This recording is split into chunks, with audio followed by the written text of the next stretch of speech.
记得我刚上大学那会儿，每年的6月份，我都会通宵的守在电脑前，等待1年1度的游戏界盛会 E3 游戏展直播的开场。展会开场前，往往伴随着游戏媒体解说员富有激情的声音，以及聊天框里刚发出去就被刷走的留言。来自世界各地的所有玩家都在同一时间等待，这种氛围让人十分的心潮澎湃。与此同时，能让我同样兴奋的，就只有在展会上期待的游戏在发售当天的那个凌晨去游戏店排队等待游戏实体光盘开始发售的那种感觉了。曾经买游戏不仅仅是点一下所谓的购买按钮，然后开始下载那么简单，而是一段完整的仪式。来自不同地方的玩家会在市里最大的游戏店齐聚一堂，在那些夜晚，你可能和好基友准备一起抢到游戏，然后回到家里玩它个昏天黑地。但是排队的队伍里也会有你不认识的人，不过你们却很容易因为同一个目标，从而形成默契，成为朋友。这些玩家的聊天和大笑都像在为拿到实体游戏的那个瞬间铺路。拆掉塑封，打开盒子，里面不仅有光盘，还有厚厚的说明书，甚至是设定集和一些卡片。那种触感和气息让每一次拆封都像是一场冒险，而实体游戏的本体也会在岁月里沉淀成记忆的一部分。他们安静整齐地躺在书架上，见证了玩家与游戏之间最初的邂逅。相比之下，如今数字版游戏的预载与解锁可能更加的高效，却少了那份拥有实体游戏的实感，也缺少了拆封时的期待与惊喜。现在的游戏资讯铺天盖地，推送不断，但也正是因为这个世界越来越信息化，实体游戏越来越被商家所边缘化，那份排队等待12点到来，全网同步观看直播，然后沸腾的惊喜感也正在慢慢的消散。虽然说如今依然有 TGA 科隆游戏展这样的展会，但是那份曾经的期待和热血，我好像已经难以再次感受。游戏依然存在，但曾经让人心潮澎湃的那种仪式感，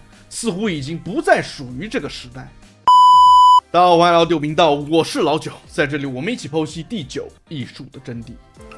以前每年的 E3， 几乎所有的大厂都会在同一时间发布他们最重磅的消息，玩家们心里都明白，只要关注 E3， 就能在短短几天内掌握未来1年甚至未来数年的游戏资讯和行业方向。这种信息大爆炸的节奏，营造出一种独特的仪式感，仿佛整个世界的游戏玩家都把注意力放在了一件事情上面。那几天的游戏媒体几乎是不睡觉的，舞台下现场有观众的欢呼声、掌声，舞台上各大游戏公司的 CEO 和制作人亲自登场介绍自己的新作，给我一种正在亲眼见证历史的感觉，让我热血沸腾。每一次意外的游戏公布或者精彩的实际演示都会瞬间引爆全场，比如索尼初次公开新战神的那个瞬间，随着一句低沉的 Better show me what you know, boy，年迈的奎托斯从阴影中缓缓走出，我记得我当时还愣了1秒，但是看到奎爷身上的红色印记的时候，我简直不敢相信自己的眼睛。现场的观众也都像失了智一般，仿佛所有人都化身成了甲亢哥，嘴里一直在喊 Oh my god! Oh my god! Then show me what you know. Oh my god！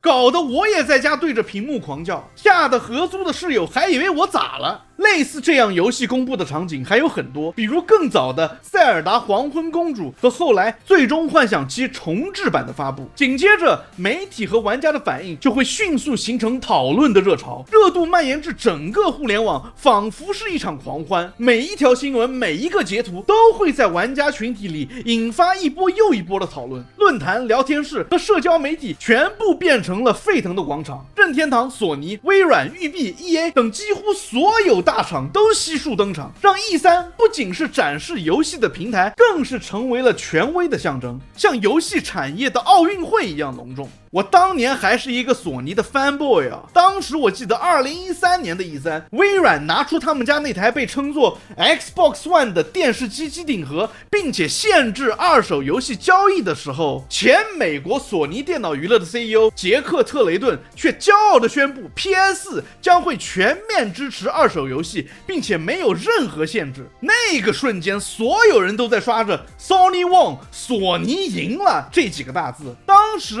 SIE 全球工作室总裁吉田修平和副总裁亚当博伊斯还变本加厉的在现场拍了一段如何分享你的 PS4 游戏的视频，真的是就像这位网友所言，用短短的21秒结束了 Xbox One 的职业生涯。哎，真是怀念当时的索尼啊！现在真的都是什么玩意儿？前段时间我还听说索尼 SIE 的新联席 CEO 说出，新民特工的失败是一件好事，因为它让我们看到了问题的所在的这种惊人言论，4亿美元说烧就烧，这种可以说是毫不要脸的找补，简直是到头了，简直是绝了。而在 E3 之后9月份的暴雪嘉年华则给我带来一种不一样的体验。之前有句老话叫做暴雪出品必属精品，以前作为暴雪的忠实粉丝，我对暴雪嘉年华的期待甚至超过 E3， 毕竟小时候是玩着星际争霸和魔兽争霸打不过就打 Who's Your Daddy 长大的。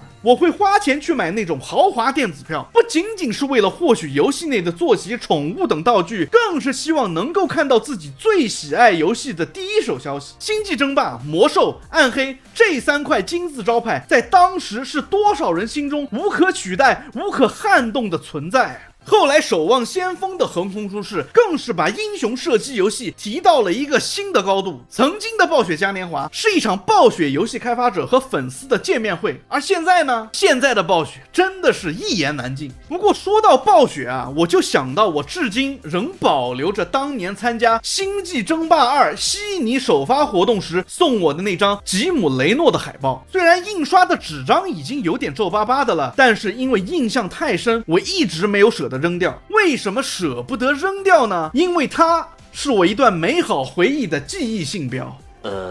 午夜发售会最迷人的地方，就是所有玩家都在同一时间、同一地点等待发售的时候，那种就像在看游戏发布会一样，全世界同步期待的感觉。当12点的钟声响起，第一个拿到游戏的玩家往往会受到工作人员的热情迎接，排在后面的玩家无一不露出羡慕的神情。等轮到自己进去了，把实体游戏盒拿在手里，那一刻的兴奋无法用言语来形容。你不仅是买到了一款游戏，更像是参与了一场仪式，成为了历史的一部分。而且午夜发售经常伴随着各种意外惊喜，比如一些限量的周边、游戏店准备的小礼物和工作人员为了搞气氛，在12点之前搞的一些互动小游戏等等。这些细节都让玩家的期待不断的积累，热情持续的升温，让仪式感更加深刻，并让人们在多年以后依旧会想起那个夜晚。而且这种活动还有一个独特的魅力，就是它能打破人与人之间原本的隔阂。原本互不相识的游戏玩家，因为在同一条队伍里等待，会自然而然地聊起彼此最喜欢的角色、曾经的游戏经历，甚至交换彼此在游戏里的名字和社交账号。有的人甚至会带来游戏机和屏幕，然后插销往墙上这么一插，随便递给身边人一只手柄，就能直接开玩，然后大家一起围观，一起交流。那种氛围让整个排队不再是枯燥的等待，而更像是一次玩家之间的线下聚会。还有一些时候，商店会邀请开发者、配音演员，甚至是游戏公司的 CEO 到现场提供签名或者合影，为游戏的发售助阵。对于排队的玩家来说，见到游戏幕后的创作者，就像是见到了自己的偶像一样。那一份近距离的接触，让发售夜变得更加不可取代。即便只是短暂的一句话、一个签名，也足以成为玩家珍藏多年的回忆。每一个参与过的人都能够清楚地记得当时的情绪、队伍、朋友，甚至是空气的味道。这种经历让玩家感到自己属于这样一个群体，属于一个真实的能够共同体验游戏乐趣的社区。凌晨的街道本应空旷而寂静，但却因为午夜发售会而变得热闹非凡。这种在当时只属于玩家的夜生活，在如今的数字时代几乎难以复现。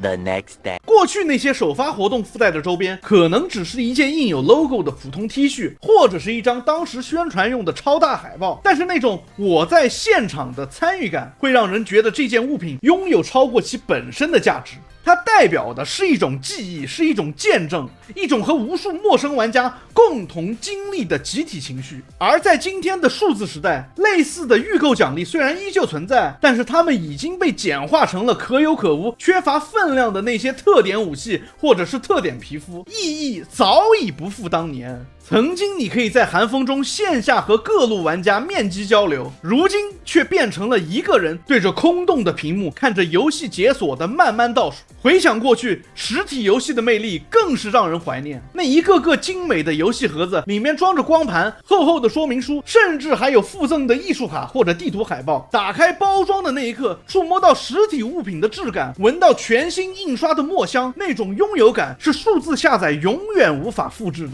而现在呢，一切都变成了无形的代码，下载完成后便静静地躺在硬盘里。像任天堂钥匙卡的这种形式，更是尴尬地夹在了中间，既失去了实体收藏的意义，又没有数字版即刻获取的便利。各大游戏公司也越来越倾向于用自家的线上直面会取代那种大型的游戏展会。每一次直面会都被包装得井然有序，控制精准，没有多余的意外，也没有台上的突发插曲。它确实更高效，把信息原原本本地传递给了玩家，但那种舞台上的张力和群体性的体验却被大大的削弱了。信息被均匀地分散到一年四季，取代了过去那种短暂而炽烈的集体狂欢。玩家们获取信息的门槛更低了，但热情的浓度也随之稀释。即便是像 TGA 科隆展这样的大型 event， 在当下也更多只是充当了宣传片集散地的角色，能够真正引爆话题的作品往往屈指可数，更多的则是千篇一律的 CG， 排着队播放着自己的不同版本。更关键的是，当台上缺少了游戏制作人和 CEO 的亲自登台，那种为自己的公司和产品站台的激情演说，那些令玩家心潮澎湃的瞬间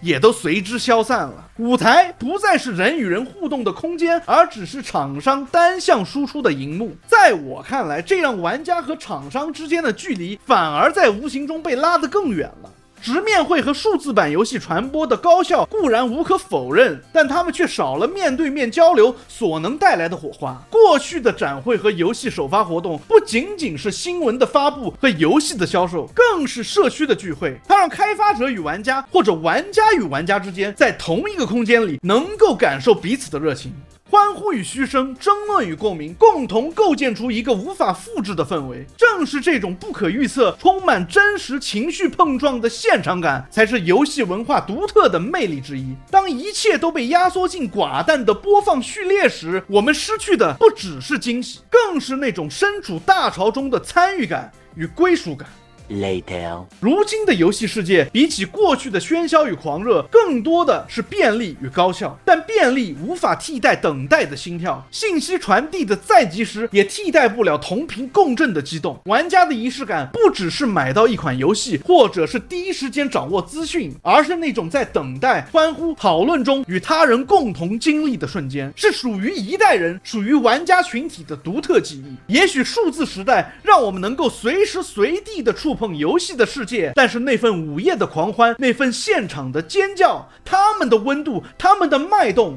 仍然铭刻在我们的心底。那些玩家独有的仪式感，是存在于游戏之外，却比游戏本身更让人难忘的存在。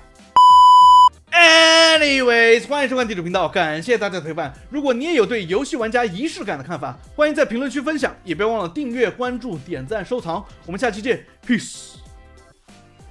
这特好 I don't give a damn。我天，我觉得我是帮你省了100万，天哪，特好特好，你看你自己看。